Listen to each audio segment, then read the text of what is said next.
Bismillahirrahmanirrahim. Assalamualaikum warahmatullahi wabarakatuh.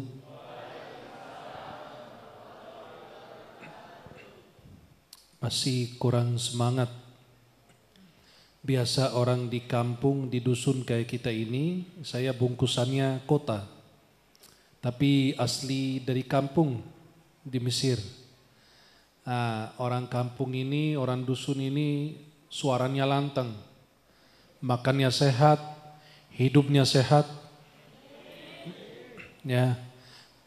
Assalamualaikum warahmatullahi wabarakatuh.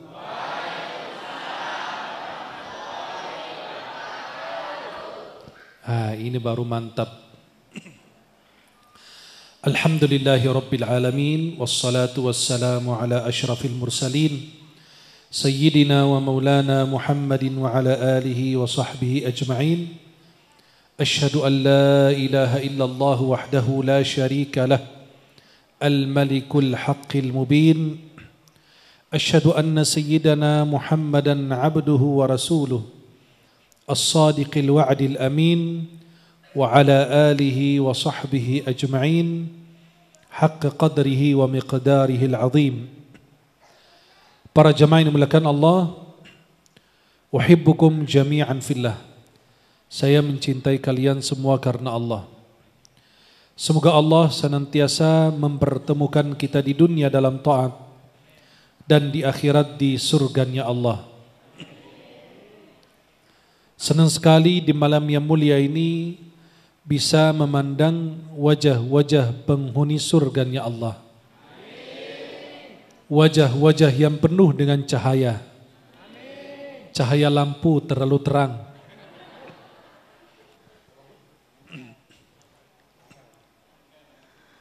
Mudah-mudahan kita semua senantiasa diberkahi oleh Allah, diridai oleh Allah. Yang saya hormati dan saya muliakan para alim ulama, para asatiz, para tokoh masyarakat, para aparat pemerintahan dari kepolisian, para alim ulama, teman-teman dari Ansar. Mudah-mudahan kita semua senantiasa dalam lindungan Allah, senantiasa diberkahi oleh Allah. Para jamaah yang dimuliakan Allah, kita semua masih diberikan kesehatan oleh Allah. Sehat yang sangat berharga saat ini. Sehat yang sangat mahal pada saat ini. Sejak 2 tahun yang lalu ketika masuk pandemi atau COVID ini memakan dan menghabisi banyak jiwa. Ada sebagian yang terpapar COVID kemudian diberi kesempatan hidup oleh Allah.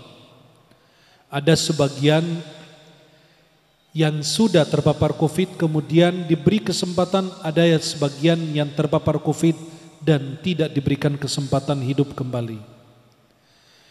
Kita alhamdulillah masih dalam keadaan sehat walafiat, masih dalam keadaan iman Islam. Semoga kita semua wafat dalam keadaan husnul. Para jemaah yang dimuliakan Allah, kita ini pencinta Rasulullah, betul? Kalau kita mencintai Rasulullah, hal yang wajar, karena beliau sebagai pemimpin kita, imam kita, Rasul kita, qudwah kita. Akan tetapi pertanyaan yang lebih tepat lagi adalah, apakah Rasulullah mencintai kita? Tidak. Kalau kita cinta atasan wajar, tapi kira-kira atasan kita mencintai kita tidak. Kita bertahun-tahun memperingati Maulid Nabi Muhammad. Kita hampir ada sebagian daerah setiap malam Jumat baca Maulid. Pas acara besar kita baca Maulid. Hampir tidak lepas dari Maulid. Berarti kita baca sejarah Nabi, kehidupan Nabi. Saya mau bertanya, kita bertahun-tahun mencintai Nabi, merindukan Nabi, membaca Maulid Nabi, membaca salawat kepada Nabi. Pernahkah satu kali dalam hidup pernah melihat Nabi dalam mimpi? Tidak. berarti ada yang salah di dalam hati kita. Kalau Nabi belum hadir di dalam hati, berarti ada yang tidak beres. Pesawat itu mendarat kalau landasan sudah siap. Kalau landasan belum siap, tidak bakalan pesawat mendarat. Kalau hati siap benar-benar menerima Nabi hadir, akan Nabi datang di dalam mimpi. Akan tetapi kalau hati kita belum siap untuk menerima kehadiran Rasulullah, maka Nabi tidak bakalan hadir. Kalau kita punya harta, kita datang menziarahi Rasulullah dengan melaksanakan ibadah haji dan umrah. Kita ziarah makam Nabi SAW, masuk dari pintu Assalam lurus. Nabi makamnya di sebelah kiri. Sebelum makam Nabi ada Raudhah antara mimbar Nabi dan rumah Nabi. Dulu karpetnya hijau. Sekarang diratakan semua karpet Masjid Nabawi merah. Tempatnya kecil, berebut orang. Biasa kalau orang Pakistan, orang India nempel di situ, duduk nggak bakalan bangun lagi. Bisa seharian jaga wudhu, yang penting nggak ketinggalan. Karena untuk masuk Raudhah itu subhanallah setengah mati dan antrian. Sistemnya buka tutup. Ya, mereka itu sistemnya buka tutup. Ditahan jamaah. Nanti jamaah masuk sebagian, ditahan yang lain dan seterusnya. Disebut Raudhah, taman surga. Kok bisa disebut taman surga cuma tempat kecil begitu? Kurang lebih dari kamera ini seluas sampai ke sana. Ini bagian Raudhah. Kok disebut Raudhah? Kata ulama, Nabi mengatakan di antara rumahku dan mimbarku taman surga. Pertama, maksud apa dari taman surga? Tempat ini nanti akan dibawa dari bumi masuk ke dalam surga. Atau penafsiran kedua, siapapun yang masuk Raudhah mudah-mudahan menjadi penghuni surga. Kita keluar dari Raudhah, masuk ke makam Nabi. Makam Nabi sebelah kiri, di sebelahnya ada Sayyidina Abu Bakar, sebelahnya Sayyidina Umar, kemudian kita keluar dari pintu. Kita masuk babus salam, pintu salam, kita keluar dari bab Jibril, pintu Jibril. Jibril kalau masuk ke Nabi dari pintu itu. Ada tulisannya bab Jibril. Kalau kita punya harta, kita datang mengunjungi dan menziarahi Rasulullah. Akan tetapi kalau kita tidak punya harta, minimal Nabi yang menziarahi kita. Tapi Nabi menziarahi kita kapan? Pada saat kita benar-benar rindu Rasulullah. Pasti di antara kita yang kepingin, Syekh ngomong katanya sudah bertahun-tahun baca maulid kita tapi belum melihat Nabi. Memang ada amalan atau ada sesuatu agar kita bisa mimpi Nabi? Coba perhatikan kisah berikut ini. Halo? Masih hidup? Alhamdulillah. Ada seorang murid kayak kita ini kepingin melihat baginda sallallahu alaihi wasallam. Akhirnya murid itu bertanya kepada gurunya, "Wahai guruku, apakah ada amalan aku bisa mimpi Rasulullah?" Kata gurunya, "Nanti malam kamu datang ke rumah saya akan menjamu kamu di rumah." Datang itu murid. Datang murid dan bertanya kepada gurunya, amalan apa yang saya lakukan agar aku bisa melihat Nabi SAW. Ternyata guru menghidangkan makanan yang semua serba asin. Semua ditambahin garam, dikasih garam. Biasa kalau di Indonesia kita makan ikan asin. Ada asinan, ada ikan asin, apalagi macam-macam kan. Tapi gurunya ini sengaja semua makanan ditambahin garam. Jadi semua makanan rasanya apa? Kata gurunya, silahkan makan kalau mimpi Nabi dan tidak boleh minum sampai habis subuh.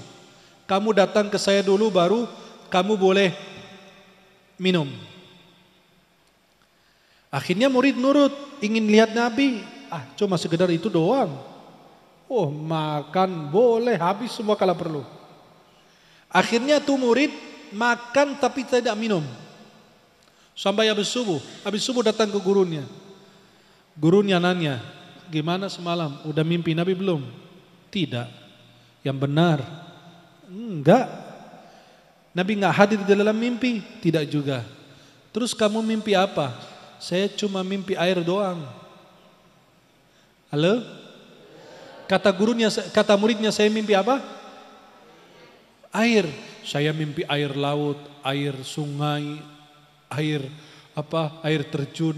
Semua air di dunia aku mimpiin. Kata gurunya, kenapa? Karena kamu sebelum tidur kamu hanya memikirkan air. Betul nggak? Kan orang habis makan yang asin-asin, bayangin hausnya gimana? Ya, jamaah-jamaah yang biasa makan ikan asin pakai sambal tuh, ya, pakai nasi, masya Allah, mantap. Apalagi di sini nih, panas udaranya dingin begini, enak bener. Nah, mantap itu. Udah, yang lain udah nggak laku. Akhirnya gurunya bilang, tuh kamu cuma mimpi air, kenapa? Karena kau sebelum tidur terbayang air di dalam pikiran dan hatimu. Coba kalau kamu, air itu kata gurunya, air itu adalah Rasulullah. Coba kalau kau ganti air dengan memikirkan Rasulullah, pasti yang hadir di dalam mimpi bukan air tapi Rasulullah. Coba kalau murid tersebut sebelum tidur menghayati, memikirkan Nabi SAW sebelum tidur, yang akan hadir di dalam mimpi siapa?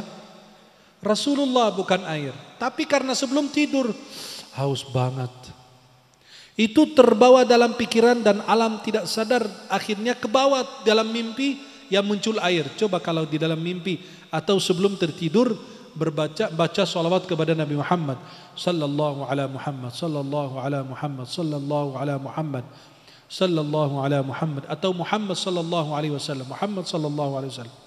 Kata ulama, ayo baca zikir itu, baca salawat itu sebelum tidur.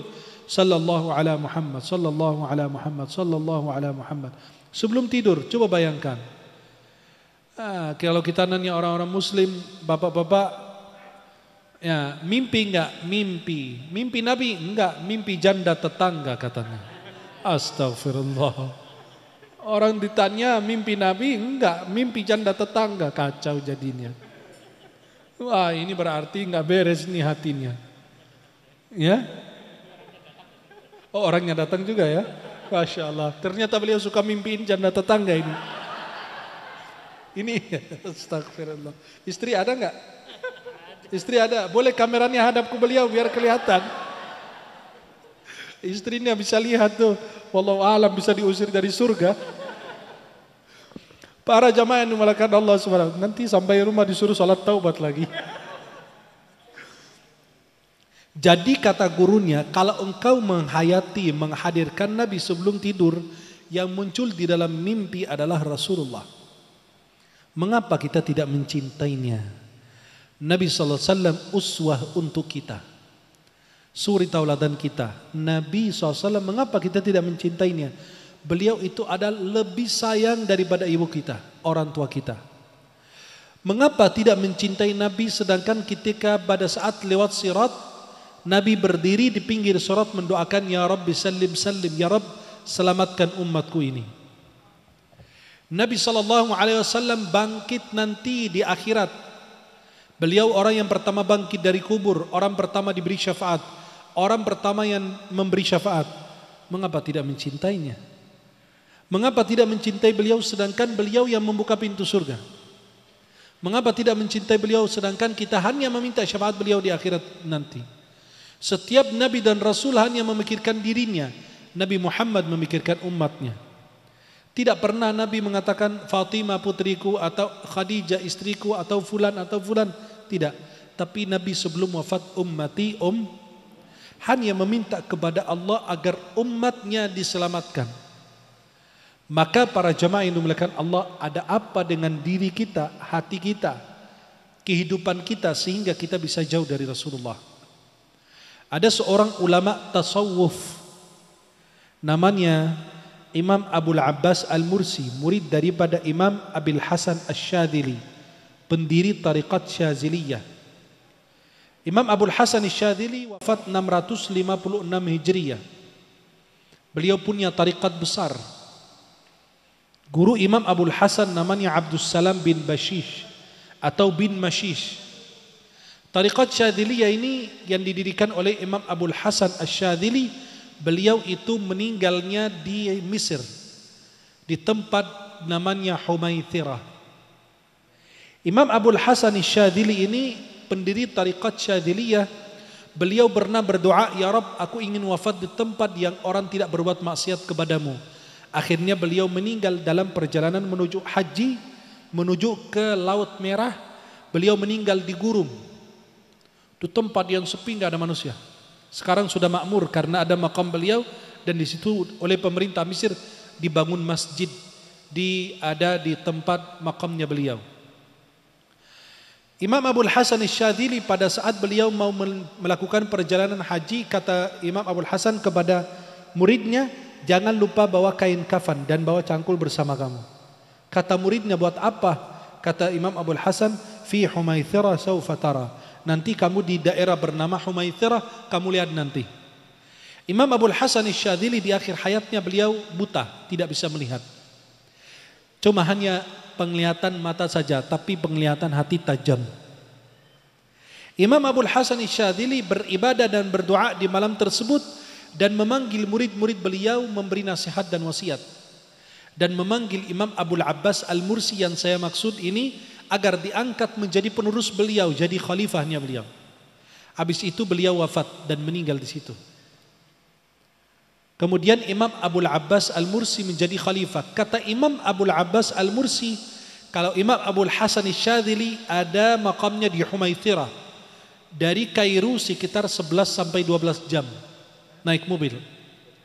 Jauh beliau, tempatnya memang gurun. Itu permintaan beliau, doanya begitu. Beliau ingin wafat di tempat yang di situ tidak ada yang berbuat maksiat. Kemudian Imam Abul Abbas Al-Mursi, murid dari Imam Abul Hasan Asy-Syadzili, makamnya ada di Iskandaria di Mesir. Ada masjid di atas, di bawah ada makam beliau. Banyak ulama-ulama dari Indonesia ziarah ke situ. Abul Abbas Al-Mursi menceritakan, beliau mengatakan, "Kalau Nabi suatu hari aku tidak melihatnya, saya tidak menghitung diri saya orang muslim. Lau ghaba anni Rasulullah tarfata ain ma adattu nafsi minal muslimin." Kalau Nabi saja sekejap mata enggak datang kepada saya, dalam sehari aja saya menghitung diri saya bukan muslim. Berarti beliau itu setiap hari berjumpa dengan Rasulullah. Sampai beliau mengatakan, kalau aku tidak jumpa dengan beliau, berarti saya menghitung diri saya bukan orang muslim. Apalagi dengan kita ini. Beliau mengatakan, sekali Nabi gak datang, aku menghitung diri saya bukan muslim. Apalagi dengan diri kita. Gak pernah melihat wajahnya Nabi. Tidak pernah Nabi hadir di dalam mimpi. Apa Nabi lagi kesal sama saya? Apa Nabi lagi marah sama saya? Apa jangan-jangan saya jarang berbanyak sholawat kepada beliau? Atau saya tidak mengenal sejarah beliau? Atau saya tidak tahu fisiknya, ciri-cirinya beliau seperti apa? Atau jangan-jangan karena saya masih durhaka kepada orang tua? Atau jangan-jangan masih ada iri atau dengki di dalam hati kepada saudaraku? Atau jangan-jangan karena saya suka menuduh saudaraku ahli bid'ah, ahli dhalalah? Atau merasa diri saya paling suci, paling benar, paling hebat? Ada apa ini? Sampai Nabi tidak mau hadir di dalam hati saya. Kenapa Nabi tidak mau muncul di dalam mimpi? Coba para jemaah yang dimuliakan Allah. Ulama mengatakan Rasulullah SAW sebagaimana dinukil dari para sahabat. Coba kita gambarkan fisiknya Rasulullah seperti apa. Halo? Coba sekarang saya gambarkan Nabi dari ujung rambut sampai ujung kaki. Seperti apa ciri-cirinya Rasulullah? Nabi tidak terlalu tinggi dan tidak terlalu pendek, sedang. Rab'ah minar rijal, sedang tubuhnya. Rambut Nabi SAW tidak keriting seperti orang Afrika dan tidak lurus seperti orang Asia. Rambut Nabi warnanya agak kecoklatan karena Nabi sering menggunakan minyak rambut. Kena matahari maka jadi kayak agak kecoklat-coklatan gitu. Rambut Nabi SAW dipakein minyak wangi dan minyak rambut. Dan Nabi sebelum pakai imamah, Nabi pakai kain kecil sebesar telapak tangan, namanya qina'. Dipakai oleh Nabi di kepala dulu, baru Nabi pakai imamah. Biar minyak rambut itu tidak nempel dalam imamah Nabi. Rambut Nabi tergerai sehingga sampai di bawah telinga atau sampai ke bahunya. Sallallahu alaihi. Nabi SAW itu botak kalau selesai tahallul 4 kali haji, 4 kali umrah, 1 kali haji. Nabi 4 kali umrah, 1 kali haji. Rambut Nabi di bawah telinga di sini, kadang-kadang sampai ke sini. Lebih dari sini dimakruhkan. Sebagian ikhwah kita, saudara kita, rambutnya agak panjang sampai ke bahunya, terus turun ke bawah. Itu hukumnya minimal makruh. Kenapa? Biar tidak menyerupai rambut wanita. Berarti maksimalnya sampai sini. Selebihnya dipotong. Kenapa? Biar tidak menyerupai wanita. Karena perhiasan laki-laki jenggotnya, perhiasan perempuan rambutnya. Itu perempuan itu bangga dengan rambutnya. Dan laki-laki perhiasannya adalah jenggotnya. Yang masih punya jenggot, yang nggak ada jenggot, nggak usah iri, nggak usah marah. Terima nasib. Ya. Jadi Rasulullah SAW keningnya lebar, rambutnya tidak keriting, tidak lurus, beliau tidak tinggi, tidak pendek, rambutnya digunakan, diberikan minyak rambut, keningnya Nabi lebar, alis Nabi hitam, melengkung seperti lingkaran hilal, tidak menyatu. Alis Nabi hitam, pekat, tidak menyatu.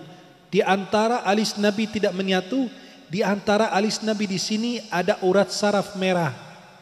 Kalau Nabi marah kelihatan. Ketahuan Nabi lagi marah. Hidung Nabi mancung dengan ujung kecil, di atasnya terdapat cahaya. Kalau dilihat Nabi dari jauh, dikirain mancung ke atas. Kalau kita mancung ke dalam.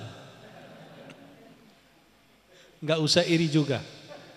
Jangan kayak yang kemarin, saya lagi syuting di RTV, kata host membawa acara, Syekh boleh nggak donasi hidung?